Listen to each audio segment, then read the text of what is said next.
Hey there, guys. We're back. And again, we're talking about the hot topic of the changes in the NAR settlement and how this time it's going to affect buyers. So, with that being said, what do you think, John? What do you how's it going to affect our buyers at this point? Well, it's going to be a change. I think there's a lot of good in it. Yeah. I think there's going to be some challenges in it, at least initially. What it'll do, though, I think the representation that buyers will receive will be much better. It'll be much more thorough. They should have a much better understanding of what they're doing, what it's going to cost, what the rules are, who's going to do what. Well, why do you say that, though? What makes you... Because to me, that's just something that would have been discussed to begin with. So why does that change right now? Well, one of the biggest things is now the buyer-broker agreement is going to be mandatory. And really what that is, when we take a listing, we have a listing agreement. Mm-hmm. We have a contract with the seller. Right.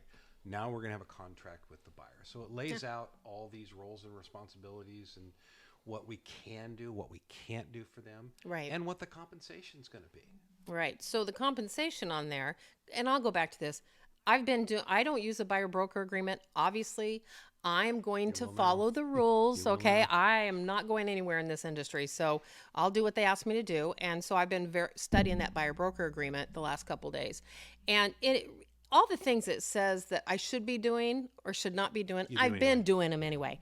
But it does specify about the commission. Yeah, and that's where everyone likes to focus. Right. And really, I think it's going to be a byproduct because now there'll be no published compensation in the MLS. So right.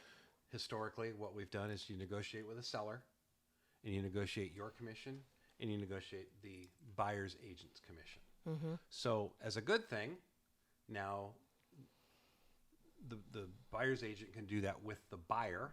Right. But that doesn't keep us from asking the seller to pay it. And they still can. I have a theory. I'm always going to ask, just so y'all know. I'm always going to ask, and if they tell us no, they tell us no, but at least we know we've asked, it's right? It's no different than price and terms right. and closing costs and everything else we negotiate. That's just one more thing to negotiate. So that means that the buyers in this situation, they are going to need very good representation, as I've always felt like they should. And because you need someone not just to go find you a house. No. You need someone that can negotiate the terms with you, that can problem solve, that doesn't get all twisted up when there's an issue or a problem. Because we see that. I'm going to say it. Agents seem to be very dramatic sometimes.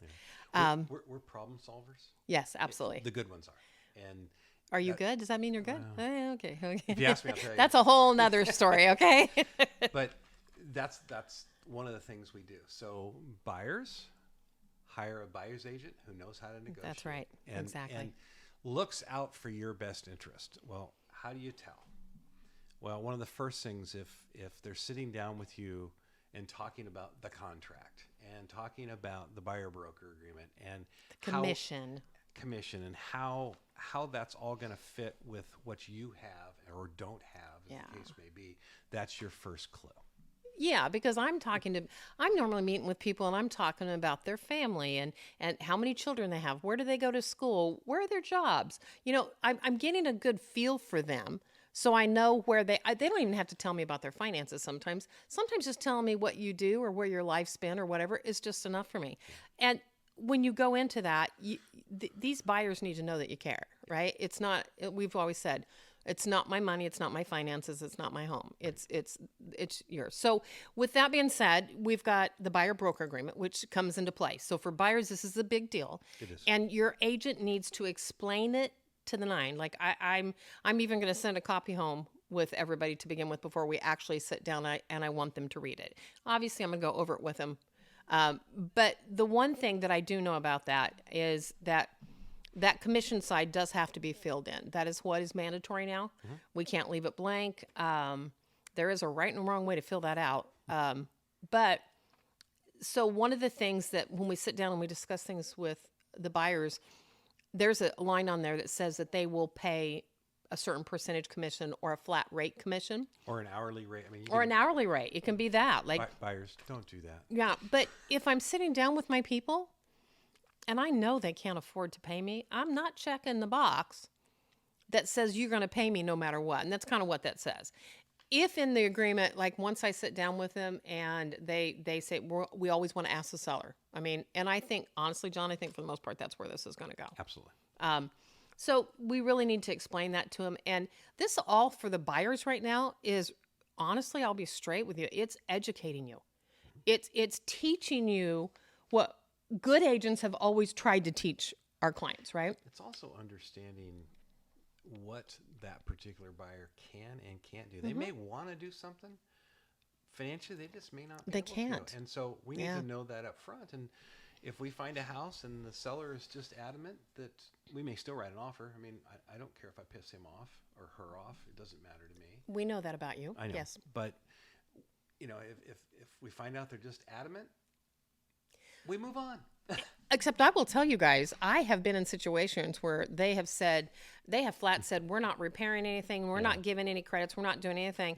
Well, we did the home inspection on the house and we asked for a $2,500 credit and we got it. Yeah, even though up front they said, we're not doing anything. Because they don't want the house to go back on the market. They don't want, but they always ask. Yeah. That's your responsibility. That's your fiduciary duty to your client, to your buyer, to always go at bat for them, right? So you've got options. It's nothing set in stone. If you want to write some kind of verbiage on how you want to pay somebody, you can put it on there too. It's all a contract, can all be signed. This gives more power and education in the buyer's hands. It does. It absolutely does. And I think what's going to happen, I think the buyer's agent's going to become more of a specialty, kind of like a listing agent is. Oh, probably. Unfortunately, I think it'll chase some part-time agents out of the business. I mean, think about it. You're buying the largest asset you're going to buy. Right. And now it just got a little more complicated. Every home is more negotiated, I guess is a way to say that. And Right. you want to put that in someone who does this part-time? Really? Well, and I've had people who have said, oh, well, my nephew got his license. I want to help him out. Or my cousin has her license. I want to help him.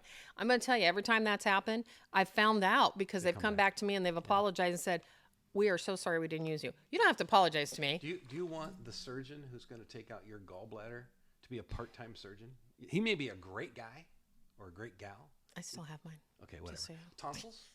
Still got those too. Okay. Pretty healthy. But is that who you want operating on you? No. Why would you? If you're on trial for murder, You want the best attorney there is. you want the best attorney there The is. same thing I don't understand in our industry.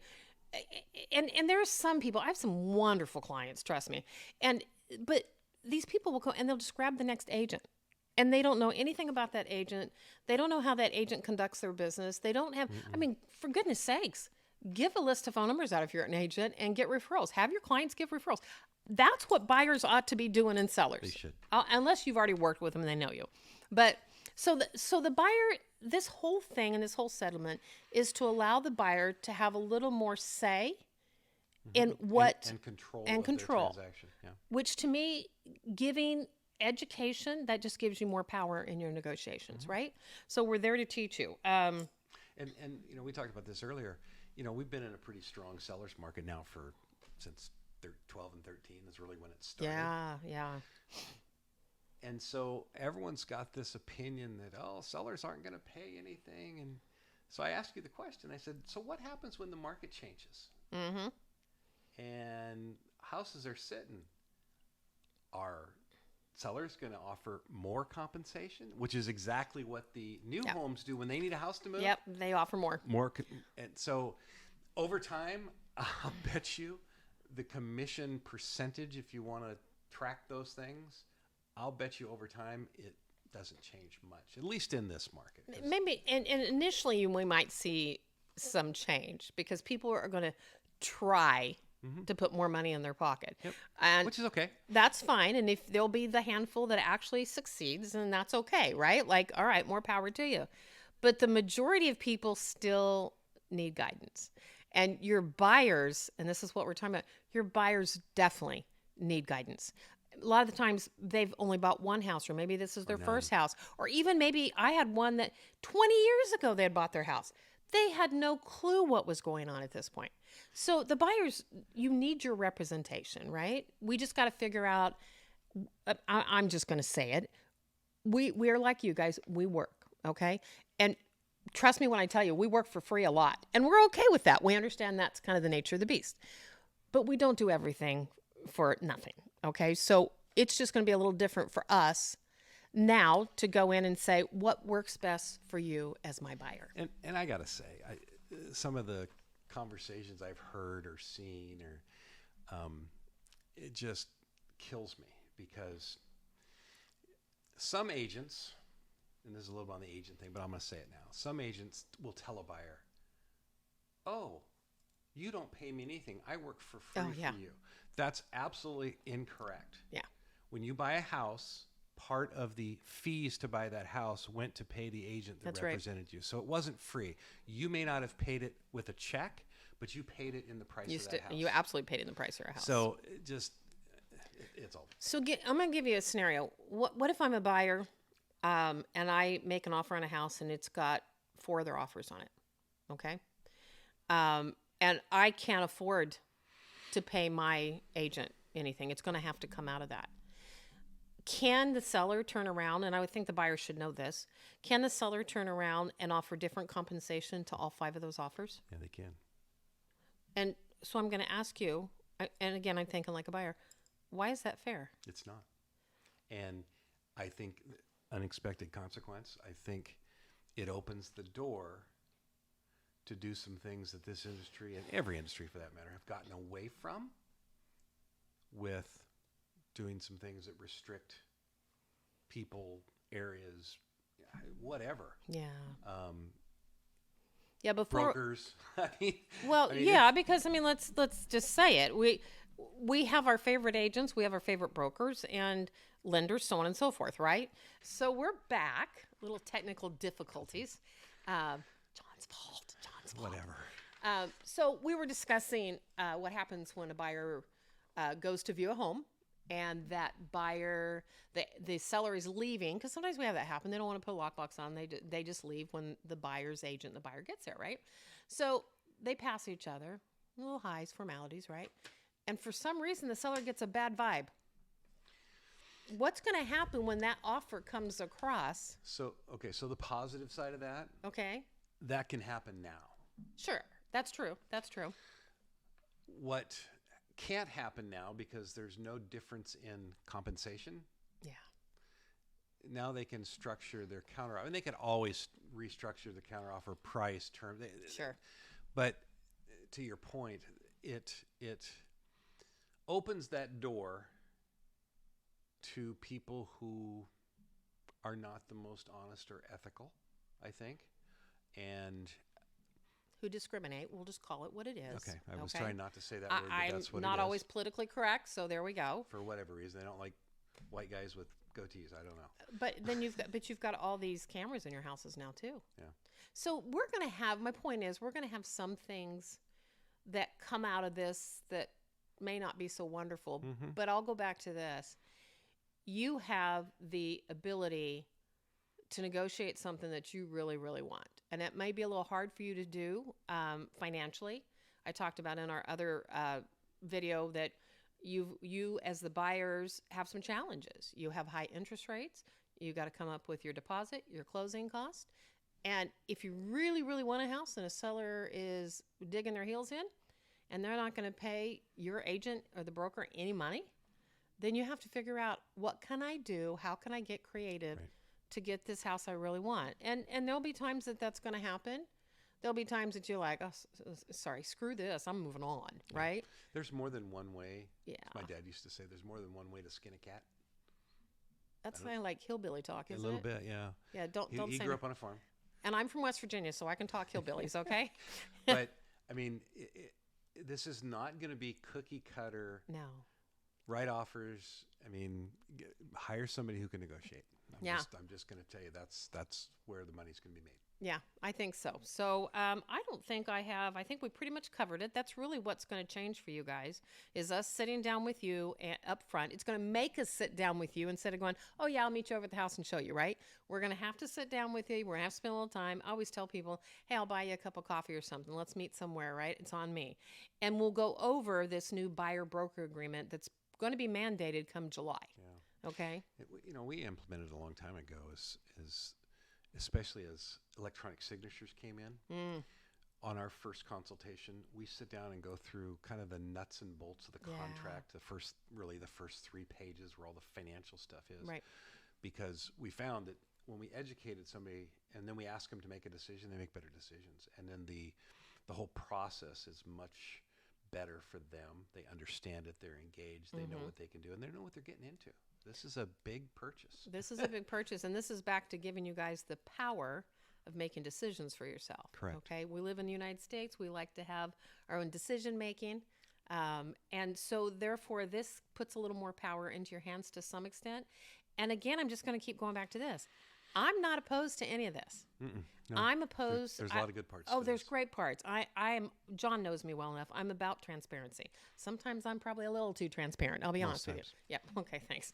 But you always know what you're getting. Okay. And I'm always going to be honest and upfront with you. So this makes agents that maybe aren't so much. They have to now. They're going to have to, or they're going to go to the wayside. So my whole point is that this is a great change for the buyers.